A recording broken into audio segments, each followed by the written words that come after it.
యుద్ధం ఆగింది, కానీ దాని ప్రకంపనలు మాత్రం ఇంకా కొనసాగుతూనే ఉన్నాయి. పాకిస్తాన్కి ఈ ప్రపంచమే గుర్తించేలాంటి సాయం చేయాలని భావించిన చైనాకు అనుకోని భంగపాటు ఎదురవడంతో కొత్త మార్గంలో వస్తోందా అంటే అవుననే తెలుస్తోంది. భారత జలాల్లోకి చైనా గూఢచారి నౌక రాకడ ఇదే విషయం ఎత్తి చూపుతోందా? చైనా స్పై షిప్ రావడాన్ని ఎలా అర్థం చేసుకోవాలి? చైనా పాక్ మధ్య ఈ జల రక్షణ రేఖ ఎలాంటిది? దాని సేవలను మనం ఎలా అంచనా వేయాలి?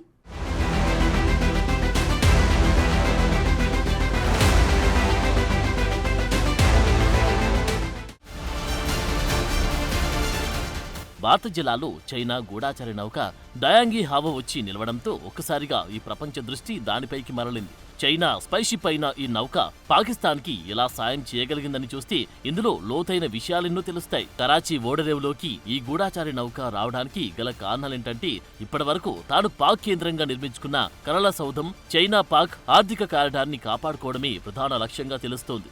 ఒకవేళ భారత్ కరాచీ, గ్వాదర్, సిపిఇసి హబ్లోని పాకిస్తాన్ నావికదళ ఆస్తులపై దాడులు చేస్తే ఈ నౌక ఇమీడియట్ గా యాక్టివ్ అయిపోతుంది. భారత నౌకాదళానికి సంబంధించిన ప్రతి కదలికను ఇది ట్రాక్ చేస్తుంది.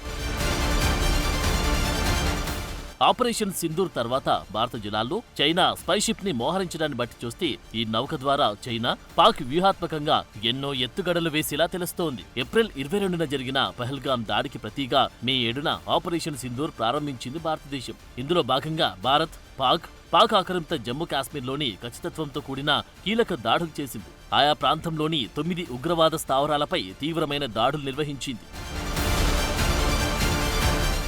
పాక్పై భారత్ చేసిన ఈ ప్రతీకార దాడులు మే 10న కాల్పుల విరమణ ఒప్పందం ద్వారా నిలిచిపోయాయి. ఉగ్రవాదంపై భారత్ చేస్తున్న ఈ పోరాటంలో చైనా పాక్ వైపే నిలిచింది. అంతేకాకుండా మిత్రదేశంగా తన వంతు ఆయుధ సహకారాన్ని అందించింది. PL-15 మిసైళ్లను పంపించి తద్వారా పాకిస్తాన్కి తన ఫుల్ సపోర్ట్ తెలియజేసింది డ్రాగన్ కంట్రీ చైనా.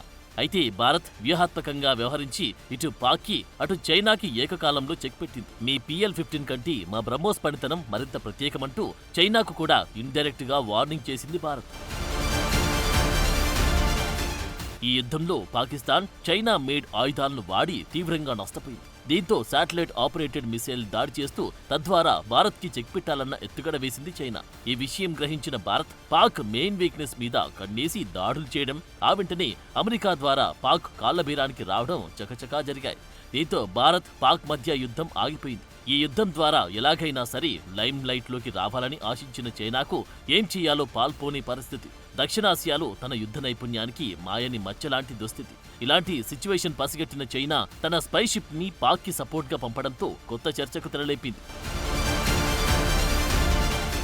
ఇంతకీ ఈ నిఘా ఏం చేస్తుందని చూస్తే సముద్ర నిఘా లేదా ప్రతిదాడులు చేయగలిగే భారత సామర్థ్యాలను పరీక్షించడం, పర్యవేక్షించడం ఈ నౌక లక్ష్యంగా భావిస్తున్నారు. భారత్ తన జలాలను భద్రపరుచుకునే సామర్థ్యంలోని బలాబలాల పరీక్షలు చేయడం ఈ స్పైషిప్ మెయిన్ టార్గెట్ గా తెలుస్తోంది.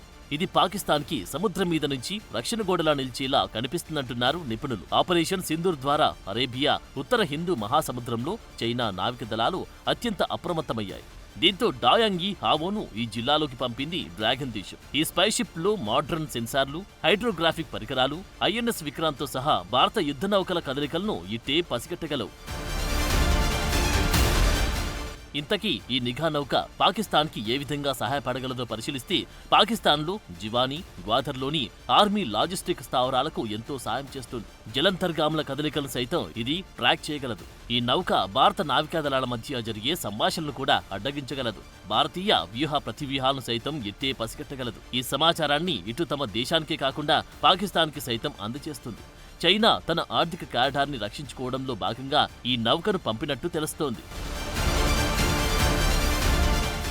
ఆపరేషన్ సింధూర్ తర్వాత చైనా ఈ నౌకను మోహరించడం ద్వారా ఇస్లామాబాద్తో బీజింగ్ అనుబంధాన్ని మరింత స్పష్టం చేసింది. కరాచీ ఓడరేవు, గ్వాదర్ సిపిఎసి హబ్ పరిరక్షణే ధ్యేయంగా ఇది కాపు కాయడానికొచ్చింది. అంతేకాదు కరాచీతో పాటు పాక్ ఇతర భూభాగంలో భారత్ దాడులు చేయకుండా నిరోధించడము దీని ధ్యేయంగా తెలుస్తోంది. 2024లో యువాన్ వాంగ్ 6 వంటి నౌకలను చైనా మోహరించడం ద్వారా హిందూ మహాసముద్రంలో తన ప్రభావాన్ని మరింత పదిలం చేసుకోవడమే లక్ష్యంగా ఎన్నాళ్ల నుంచో ప్రయత్నిస్తోంది. అదే సమయంలో భారత్ పాక్ పై నిఘా ఉంచినట్టు ఇప్పటికే ప్రకటించింది. తన నికార్సైన దాడుల ద్వారా ఈ విషయం మరింత స్పష్టమైంది. ఈ క్రమంలో భారత్ నుంచి పాకిస్తాన్ పై మరెలాంటి దాడులు జరగకుండా ఉండేందుకు చైనా చేస్తున్న సాయంగా దీన్ని భావించాల్సి ఉందంటున్నారు నిపుణులు. సాధారణ సెల్ ఫోన్ల ద్వారానే మన అనుపానులు పసిగట్టే సామర్థ్యం చైనా సొంతం. యాప్ల ద్వారా కూడా మనల్ని వాచ్ చేసే వాచ్ డాగ్ చైనా. అందుకే మనం గల్వాన్ ఘటన సమయంలో చైనాకు సంబంధించిన యాప్లను నిషేధించాం. చిన్న చిన్న విషయాలతోనే ఇంత పెద్ద ఎత్తున డేటా గ్యాదరింగ్ చేసే చైనా ఇంత పెద్ద నౌక ద్వారా ఇంకెంత పసిగట్టగలదు? ఇదే ఇప్పుడు అంతర్జాతీయ నౌకాదళ నిపుణులంటోన్న మాట.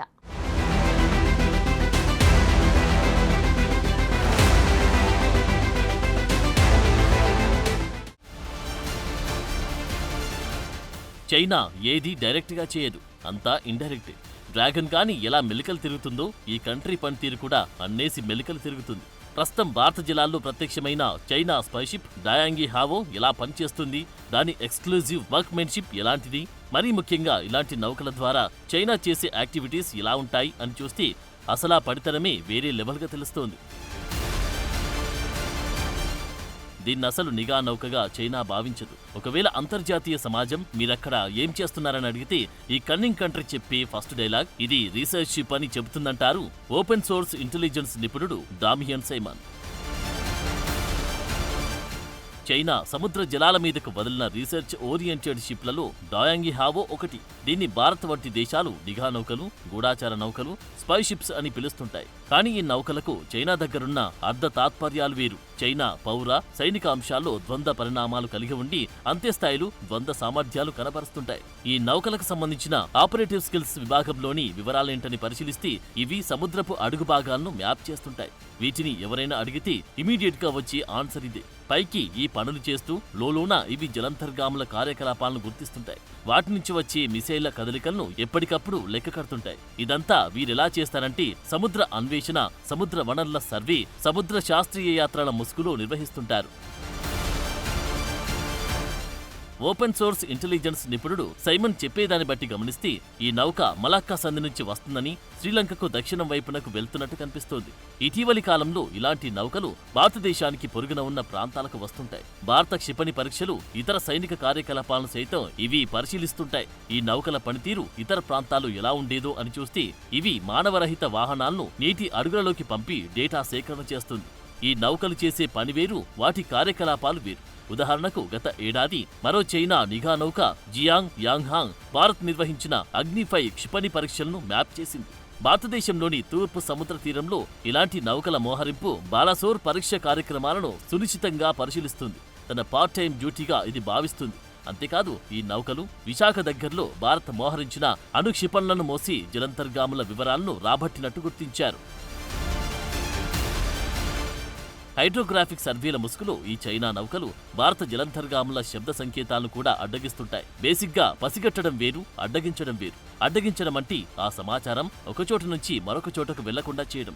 అలా చేయడం వల్ల వెళ్ళిందనుకున్న సమాచారం వెళ్లదు. దీంతో కమ్యూనికేషన్ ప్రాబ్లం వస్తుంది. దీంతో ప్రమాదకరమైన యుద్ధ సన్నివేశాలకు ఆస్కారం ఏర్పడుతుంది. సరిగ్గా అదే సమయంలో వీరు అబ్దుల్ కలాం ద్వీపంలోని ఇంటిగ్రేటెడ్ టెస్ట్ రేంజ్ దగ్గర నిర్వహించిన క్షిపణి పరీక్షలను సైతం పర్యవేక్షించారు. ఇక్కడి నుంచి చైనా స్పై శాటిలైట్లకు కీలకమైన సమాచారాన్ని పంపిస్తారు. ఈ నౌకలను తమకు అవసరమైన చోటుకు వేరొక పని కోసం పంపుతున్నామని చెప్పి వాటి ద్వారా నిఘా సమాచార సేకరణ చేస్తుంది చైనా. 2021లో పలావులోని స్పెషల్ ఫైనాన్షియల్ జోన్లో అనధికార కార్యకలాపాలకు పాల్పడ్డ చైనా మరో గూఢాచార నౌక ఆయాంగ్ హావోను పట్టుకున్నారు. ఈ నౌక జలంతర్గాములకు సంబంధించి సమాచార సేకరణ చేసిందని గుర్తించారు. ఒకవేళ ఆ ప్రాంతంలో ప్రత్యర్థి దేశాలు జలంతర్గాముల నుంచి ఏదైనా కదలిక ఏర్పడితే వెంటనే అలర్ట్ అయ్యి ఆ దేశానికి ఈ సమాచారం చేరవేస్తాయి. ఎక్కడ ఏ చీమ చిటుక్కుమన్నా వాటన్నిటిని పసిగట్టి వాటికి విరుగుడు వేయడం ఎలా అన్న కోణంలో చైనా దక్షిణాసియా భూభాగమంతా జల్లెడపడుతుంది. ఇటుపై నుంచి స్పైస్ శాటిలైట్లు, సముద్ర జలాల నుంచి ఇదిగో ఇలాంటి నిఘా వ్యవస్థల నుంచి తన కార్యకలాపాలను ముమ్మరం చేస్తుంది చైనా. ఒకవేళ తన ప్రత్యర్థి దేశం, పొరుగు దేశం ఏదైనా రక్షణపరమైన పరీక్షలను నిర్వహిస్తే వెంటనే ఆ సమాచారాన్ని డీకోడ్ చేసి తద్వారా తన సాంకేతిక పరిజ్ఞానం మరింత మెరుగుపరుచుకుంటుంది డ్రాగన్ కంట్రీ.